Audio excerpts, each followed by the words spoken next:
Hello everyone, welcome to my channel. आज हम करेंगे माइक्रो इकोनॉमिक्स एंड टॉपिक है हमारा शॉर्ट रन कॉस्ट क्या होती है। एंड गाइस, इस चैनल पे हम जितनी भी वीडियोस करेंगे सभी एनसीईआरटी की बुक्स में से करेंगे। तो देखो बुक में क्या लिखा है। We have previously discussed the short run and the long run. तो हम शॉर्ट रन के बारे में और लॉन्ग रन के बारे में पहले भी हम कुछ वीडियोस में पढ़ चुके हैं। In the short run some of the production factors can not be varied. अगर हम शॉर्ट रन की बात करें तो कुछ ऐसे फैक्टर्स हैं जो कि वेरी नहीं हो सकते हैं। इसका मतलब क्या है? फैक्टर्स ऑफ प्रोडक्शन क्या होते हैं? हमारे इनपुट्स, जो चीज़ें हमें प्रोडक्शन में हेल्प करती हैं, वो सभी चीज़ें होती हैं फैक्टर्स ऑफ प्रोडक्शन। तो यहाँ लिखा है शॉर्ट रन में कुछ ऐसी चीज़ें होती हैं जो वेरीड नहीं हो सकती है, यानी चेंज नहीं हो सकती है।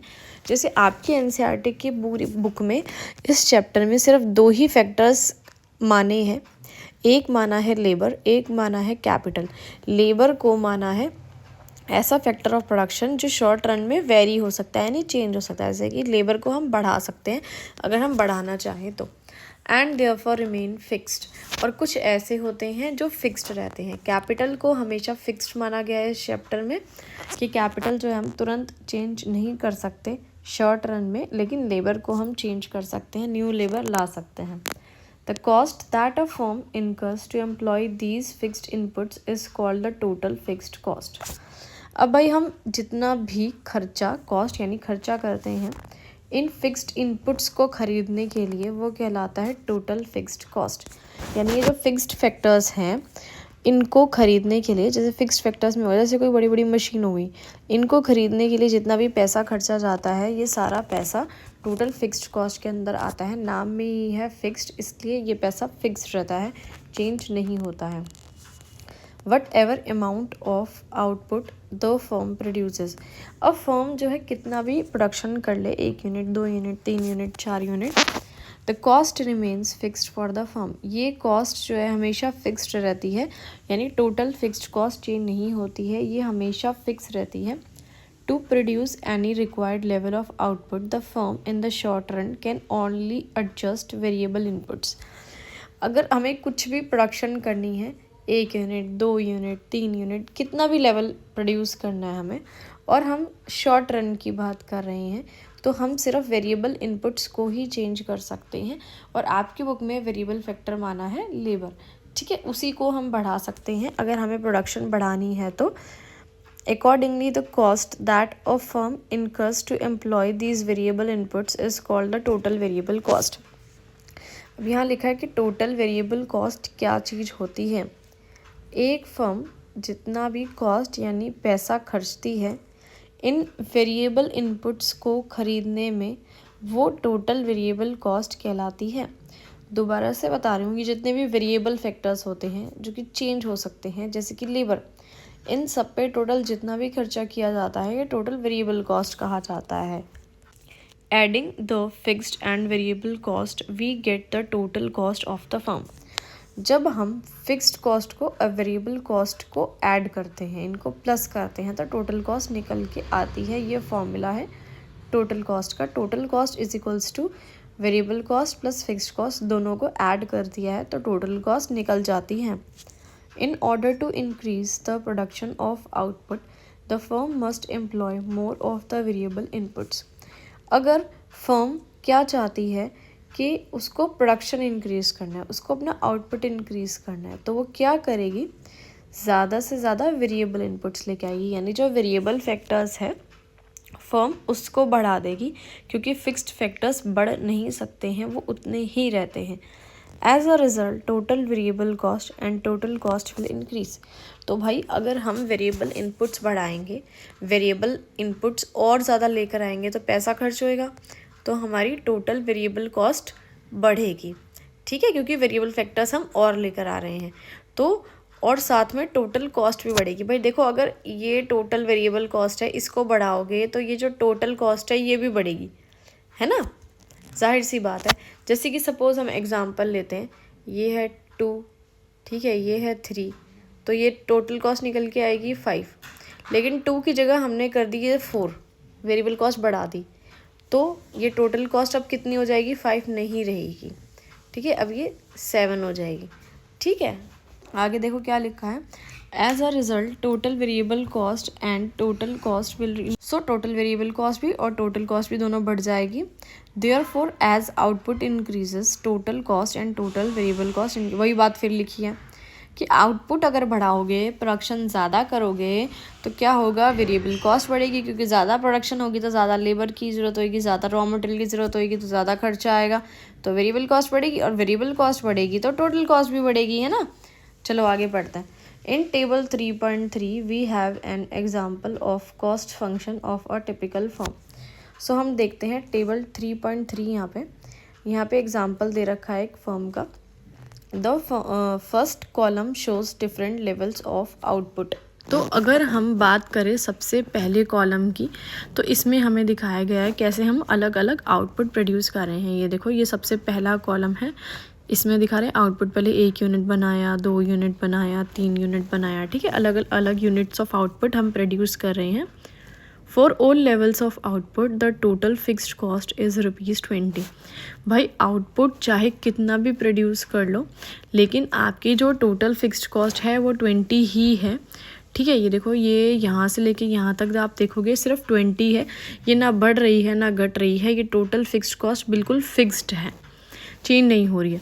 The variable cost increases as the output increases. लेकिन अगर हम वेरिएबल कॉस्ट की बात करें तो ये बढ़ रही है, जैसे जैसे आउटपुट बढ़ाएंगे, जैसे जैसे ज़्यादा प्रोडक्शन करेंगे, ऐसे ऐसे वेरिएबल कॉस्ट बढ़ेगी। पहले 0 थी, 10 हुई, 18 हुई, 24 हुई, 29 हुई, देखो कैसे बढ़ती जा रही है।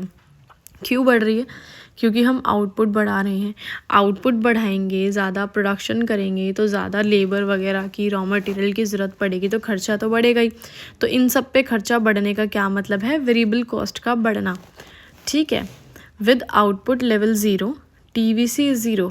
आउटपुट अगर 0 है तो टोटल वेरिएबल कॉस्ट भी 0 है। जैसे कि ये देखो, यहाँ पे लिखा हुआ है, इसको क्लीन कर देती हूँ। ये आउटपुट 0 है, हम आउटपुट प्रोड्यूस ही नहीं कर रहे हैं, प्रोडक्शन ही नहीं कर रहे हैं, फैक्ट्री बंद कर रखी है, तो वेरिएबल कॉस्ट भी 0 है। भाई लेबर आपने रखी हुई थी, अब आप फैक्ट्री पे ताला लगा रखा है, लेबर काम करती ही नहीं, तो उन्हें किस बात का पैसा दोगे, है ना। या फिर हम बोल सकते हैं कि जब प्रोडक्शन हो ही नहीं रही है, रॉ मटेरियल ही नहीं खरीद रहे हैं, इनपुट्स ही नहीं खरीद रहे हैं, तो खर्चा कहाँ से होगा? नहीं होगा। इसलिए टोटल वेरिएबल कॉस्ट देखो यहाँ पे है 0। For 1 unit of output TVC is ₹10। अगर हमने 1 यूनिट प्रोड्यूस करी है तो TVC कितना आया है? 10 आया। 2 यूनिट्स प्रोड्यूस करी है तो TVC आया 18। ये देखो, 1 यूनिट प्रोड्यूस करी तो TVC आया 10, 2 यूनिट्स प्रोड्यूस करी तो TVC आया 18। यानी जैसे जैसे आउटपुट बढ़ रहा है, प्रोडक्शन बढ़ रही है, ऐसे ऐसे हमारी वेरिएबल कॉस्ट भी बढ़ रही है। भाई ज़्यादा प्रोडक्शन करोगे तो ज़्यादा खर्चा आएगा, है ना। अब 1 कटोरी सब्जी बनाओगे तो कम खर्चा आएगा, लेकिन 10 कटोरी सब्जी बनाओगे तो ज़्यादा खर्चा आएगा, है ना, आम सी बात है। In the 4th column we obtain the total cost. चौथे कॉलम की बात करते हैं, यहाँ पे दे रखा है टोटल कॉस्ट। देखो 1 2 3 4, 4th कॉलम ये है, ये है टोटल कॉस्ट, यानी टोटल कितना खर्चा आ रहा है। As the sum of the corresponding values of second column and the 3rd column TVC। So total cost क्या होता है? सम होता है। अभी हमने यहाँ पीछे पढ़ा था, ये देखो, ये फॉर्मूला टोटल कॉस्ट किससे निकलती है? ऐड करके निकलती है, TFC और TVC को ऐड करके निकल। तो हम यहाँ क्या देखेंगे कि ये जो TC है किस किस को ऐड करके निकली है? इसको और इसको, यानी TFC और TVC को ऐड करेंगे तब TC निकलेगा। इन दोनों को ऐड करके देखो, 20 में 0 ऐड किया 20 आया, 20 में 10 ऐड किया तो 30 आया, 20 में 18 ऐड किया तो 38 आया, है ना। चलो आगे देखते हैं। At 0 level of output TC is just fixed cost. अगर हमारा आउटपुट 0 है, हम प्रोडक्शन कर ही नहीं रहे, तो टोटल कॉस्ट फिक्स्ड कॉस्ट के बराबर है, यानी 20 है। देखो कैसे यहाँ पे दिखा रहे हैं आपको, आउटपुट अगर 0 है, ठीक है, तो टोटल कॉस्ट हमारी बराबर है किसके? टोटल फिक्स्ड कॉस्ट के। इसका रीज़न क्या है? क्योंकि टोटल वेरिएबल कॉस्ट तो है ही नहीं, तो 20 में 0 ऐड करेंगे तो 20 ही आएगा, है ना, ये तो आम सी बात है। चलो, for 1 unit of output the total cost is 30। For 2 units, अब वही बात मैंने जो आपको बताई थी वही बात लिखी हुई है कि 1 यूनिट प्रोड्यूस करेंगे तो ये आया 30, 20 + 10 करके। चलो आगे देखते हैं क्या लिखा है। The short run average cost क्या होती है? Short run average cost incurred by the firm is defined as the total cost per unit of output. So इसका क्या मतलब है कि हम एक यूनिट प्रोड्यूस कर रहे हैं किसी प्रोडक्ट की, तो उस पर कितना खर्च आ रहा है, मतलब हर एक सिंगल यूनिट पर हम कितना पैसा खर्च कर रहे हैं। तो ये कैसे निकलेगा? एवरेज निकलेगा, टोटल कॉस्ट को डिवाइड कर देंगे क्वांटिटी से। ठीक है, हमें ये पता लग जाएगा कि एक यूनिट पे हम कितना खर्चा कर रहे हैं। जैसे कि टोटल कॉस्ट आ रही है 100 रुपये, ठीक है, और टोटल हम यूनिट्स प्रोड्यूस कर रहे हैं सपोज 10, तो इनको डिवाइड करके निकलेगा आंसर 10। तो हम ये मान लेंगे कि भाई एक यूनिट को बनाने में लगभग 10 रुपये, एक यूनिट को बनाने में लगभग हमें 10 रुपये का खर्चा आता है। ठीक है, तो ये इसका फॉर्मूला याद कर लेना। In table 3.3 we get the SAC column by dividing the values of fourth column. अब दोबारा से टेबल 3.3 में जाते हैं। इसमें SAC short run average cost वाला कॉलम देखते हैं, ये वाला। इनकी वैल्यूज कैसे निकली है? हमने यहाँ डिवाइड किया है फोर्थ कॉलम को और फर्स्ट कॉलम को डिवाइड किया है। ठीक है, तो फोर्थ कॉलम है आपका TC, फर्स्ट कॉलम है आपका आउटपुट, इन दोनों को डिवाइड किया है और यही इसका फॉर्मूला है। TC को डिवाइड करना है आउटपुट से, यानी क्वांटिटी से। तो अब देखते हैं यहाँ पे क्या हो रहा है। देखो आगे बढ़ते हैं। अब यहाँ पे अगर 0 आउटपुट है तो SAC क्या है? अनडिफाइंड है। ये देखो, आउटपुट अगर 0 है तो हम 20 को किससे डिवाइड करेंगे? 0 से। ठीक है, तो ये अनडिफाइंड है, इसकी कोई वैल्यू नहीं निकलेगी 0 से डिवाइड करने पे। लेकिन अगर हम एक यूनिट प्रोड्यूस करते हैं तो SAC 30 है, 2 यूनिट्स प्रोड्यूस करते हैं तो SAC 19 है। ये कैसे निकल रहा है? देखो, 2 यूनिट्स की बात करें तो 30 को डिवाइड करा है 1 से। ठीक है, तो यहाँ सॉरी हमने यहाँ था, ये 30 आ गया। ठीक है, और 38 को 2 से डिवाइड किया तो ये आ गया 19। ठीक है, तो ये SAC की सारी वैल्यूज़ ऐसे निकली है, इसको डिवाइड कर रहे हैं इससे। ठीक है ना, चलो आगे बढ़ते हैं। अब बात है एवरेज वेरिएबल कॉस्ट क्या होती है? Is defined as the total variable cost per unit of output. यानी एवरेज वेरिएबल कॉस्ट का मतलब है कि हर एक यूनिट को प्रोड्यूस करने में टोटल कितनी वेरिएबल कॉस्ट हमारी लगती है। तो कैसे निकालेंगे एवरेज वेरिएबल कॉस्ट को? टोटल जितनी भी वेरिएबल कॉस्ट हमारी आ रही है उसको डिवाइड करेंगे Q से, यानी जितना आउटपुट हम प्रोड्यूस कर रहे हैं वो। ठीक है भाई, अभी एवरेज फिक्स्ड कॉस्ट के बारे में पढ़ते हैं, वो क्या होती है? एवरेज फिक्स्ड कॉस्ट का मतलब क्या है कि हर यूनिट को बनाने में टोटल कितनी फिक्स्ड कॉस्ट खर्च हो रही है। तो इसका फॉर्मूला क्या है? TFC/Q। ये फॉर्मूलाज याद कर लेना। SAC, ठीक है, इसका एक फार्मूला और है, ये इसे भी याद कर लेना। यानी एक तो ये फॉर्मूला था और एक ये फॉर्मूला है, इसके 2 फार्मूले हैं। चलो भैया आगे बढ़ते हैं। इन टेबल 3.3 दोबारा से उस टेबल में देखेंगे। We get the AFC column by dividing the values of the second column by corresponding values of first column. हम किस पे जा रहे हैं? AFC कॉलम पे। यहाँ से ये सब पेन हटा देते हैं। ये रहा AFC कॉलम हमारा। ठीक है, इसमें हम किस को डिवाइड कर रहे हैं? सेकंड कॉलम को और फर्स्ट कॉलम को डिवाइड कर रहे हैं। ठीक है भाई, सेकंड कॉलम कौन सा है? ये। फर्स्ट कॉलम कौन सा है? ये। इन दोनों को हमने करा डिवाइड। चलो भाई देखो, मैं आपको यहाँ पे दिखा देती हूँ कैसे आई ये वैल्यूज़। 20 को डिवाइड किया 0 से, कोई वैल्यू नहीं आई 0 से डिवाइड करने पे। 20 को 1 से डिवाइड किया तो 20 आया। 20 को 2 से डिवाइड किया तो 10 आया। समझ आ गई ना सारी की सारी AFC की वैल्यूज़? ये फॉर्मूले याद होंगे ना, तो ये सारे निकल आएंगे, आपको कोई टेंशन ही नहीं है फिर। अभी बात करते हैं ABC की। इसको कैसे निकाला है? किस को हमने डिवाइड किया? थर्ड कॉलम को और फर्स्ट कॉलम को। किसकी बात हो रही है यहाँ? AVC की। इसकी डिवाइड किया है थर्ड कॉलम को और फर्स्ट कॉलम को। देखो यहाँ पे 0 को 0 से डिवाइड किया, कोई वैल्यू नहीं, अनडिफाइंड। 20 को 10 को 1 से डिवाइड किया, 10 आया। 18 को 2 से डिवाइड किया 9 आया, 24 को 3 से डिवाइड किया 8 आया। ठीक है, सो इसको और इसको हम आपस में डिवाइड कर रहे हैं, तब जाके निकल रहा है एवरेज वेरिएबल कॉस्ट। ठीक है, चलो भाई आगे बढ़ते हैं, बहुत अच्छी बात है। सो अगर हम ज़ीरो आउटपुट प्रोड्यूस करते हैं, यानी प्रोडक्शन करते ही नहीं हैं, तो जो AFC है और AVC है वो दोनों ही अनडिफाइंड हैं, उनकी कोई वैल्यू नहीं है, इन दोनों की कोई वैल्यू नहीं है, क्योंकि जब हम इनको इस ज़ीरो से डिवाइड करेंगे तो कोई वैल्यूज़ नहीं है। चलो भाई आगे देखते हैं क्या बोल रहे हैं यहाँ पे। For first unit of output AFC, अगर एक यूनिट हम प्रोड्यूस करते हैं तो AFC 20 है और AVC 10 है। ठीक है भाई, ये देखो यहाँ पे लिखी हुई है, अगर हम एक यूनिट्स प्रोड्यूस करते हैं तो ये 20 है और ये 10 है, यही बात यहाँ पे लिखी हुई है और मैंने बताया भी था किस किस को कैसे डिवाइड करके आया है ये सब। इन दोनों को अगर ऐड कर देंगे तो क्या निकलेगा, SAC। अब ये देखो यहाँ पे ये SAC है, 20 को 10 को डिवाइड किया आया 30, फिर 10 को 9 को डिवाइड किया आया 19, है ना। फॉर्मूलाज याद कर लो, पूरी टेबल बन जाएगी, कोई टेंशन नहीं। चलो अब बात है शॉर्ट रन मार्जिनल कॉस्ट क्या चीज़ होती है। It is defined as a change in the total cost per unit of change in output. यानी चेंज इन आउटपुट का मतलब क्या है, हर एक यूनिट जो एक्स्ट्रा हम प्रोड्यूस कर रहे हैं, ठीक है, एडिशनल यूनिट जो प्रोड्यूस कर रहे हैं, प्रोडक्शन कर रहे हैं, उसमें हमें एक्स्ट्रा कितना खर्चा आता है, यानी उसको प्रोड्यूस करने में टोटल कॉस्ट पर एक्स्ट्रा कितना खर्चा ऐड होता है।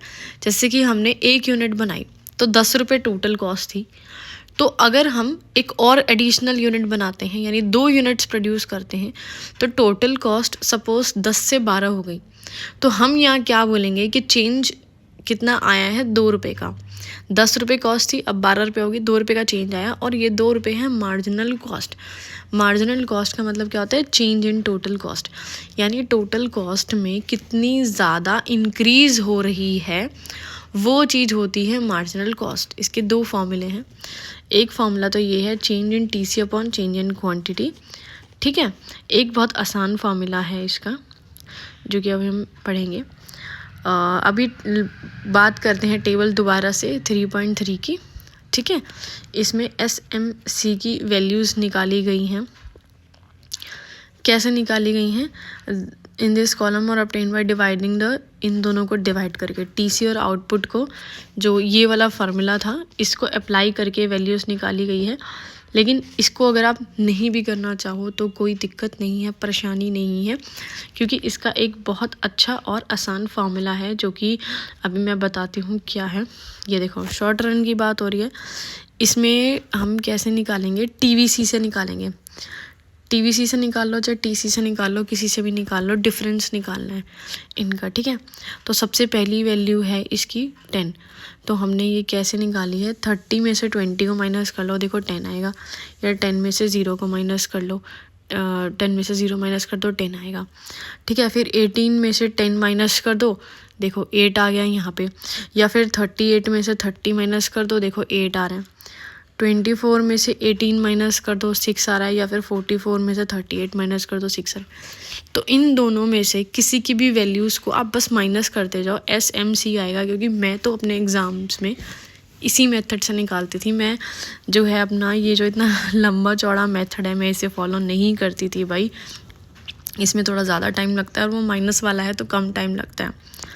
सो अगर मार्जिनल प्रोडक्ट को हम देखें तो जो मार्जिनल कॉस्ट है वो भी अनडिफाइंड है ज़ीरो लेवल ऑफ आउटपुट पे। इसका रीज़न क्या है, यानी ये क्या बोलना चाह रहा है कि अगर हम zero level of output produce करते हैं, यानी प्रोडक्शन करते ही नहीं हैं, तो मार्जिनल कॉस्ट की कुछ है ही नहीं। मार्जिनल कॉस्ट क्यों नहीं है, क्योंकि मार्जिनल कॉस्ट कब आती है, इसका मीनिंग ही क्या है कि हम एडिशनल एक और प्रोडक्ट बना रहे हैं, तब आती है ये मार्जिनल कॉस्ट। अब एक ही प्रोडक्ट बनाएंगे तो वो तो एक ही प्रोडक्ट होगा ना, कोई एडिशनल एक्स्ट्रा प्रोडक्ट नहीं होगा।